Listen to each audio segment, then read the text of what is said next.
Daghan kaayo guys ang isa ka puno guys. Oh, murag mga 10 kilos jud ang kuan makuha.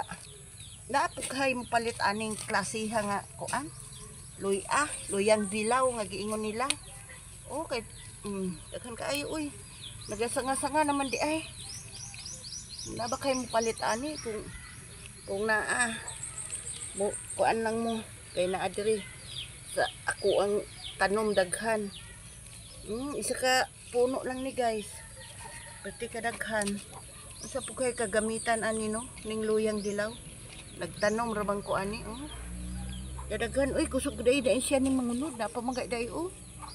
Nabi ko nakuha ko na tanan. Apa gyud? Oh, nag-adto naman sa ilaw.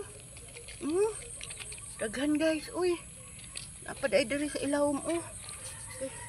Daghan po kayong amigas uy. Tanawa gay. Ubag pod ang katong kamot. Na diri na siya gitanom guys. Sa kumpos. Bye bye.